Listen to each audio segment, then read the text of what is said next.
3వ అధ్యాయము 20వ వాక్యం నుండి. యేసు ఆ శిష్యులు ఇల్లు చేరగానే తిరిగి జనసమూహం కూడుకుడినందున భోజనం చేయటకే వారికి దిగిపడలేదు. ఆయన కుటుంబ సభ విషయం విని ఆయన పరిచయించని ప్రజలకు పలుకులు మనుచుండెను. ఆయన అతని నుండి తీసుకుని వెళ్ళటకు వచ్చేది. యెరూషలేము నుండి వచ్చిన ధర్మశాస్త్ర బోధకులు ఆయనకు వెలుచుకులు పట్టినదని పిశాచుల అధిపతి సహాయమున ఆయన దయ్యములు వెళ్ళగొట్టుచున్నాడని చెప్పి అప్పుడు ఆయన వాళ్లను చేరవేసి ఉపమానములతో ఇట్లనెను. సైతాను విడగొట్టను. ఒక రాజ్యము తనకు తానే విరోధముగా వేరుపడిన ఎడల అది నిలవజాలు. కుటుంబం తనకు తానే విరోధముగా వేరుపడిన ఎడల అది నిలవజాలు. అంటే సైతాను తనకు విరుద్ధంగా ప్రవర్తించినచో సర్వనాశనం అవ్వదు.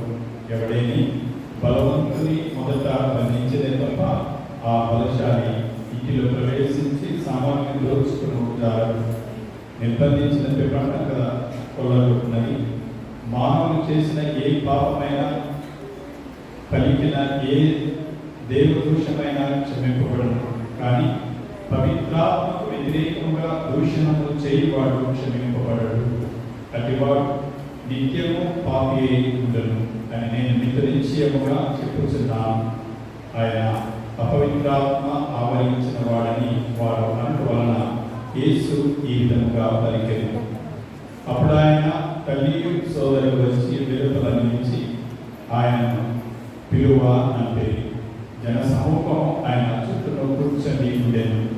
ఈ తల్లి సోదరులు మరి నీ సహోదరి గురించి వెలుపల నీ కొరకు వేచి ఉన్నారు అని కొందరు చెప్పి, అందుకు యేసు నా తల్లి ఎవరు, నా సోదరుడు ఎవరు అని తన చుట్టూన్న జనులను చూచి, ఇదిగో వీరే నా తల్లి నా సోదరుడు.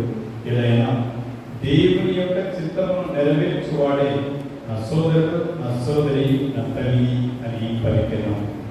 ఇది క్రీస్తు సువిశేషము.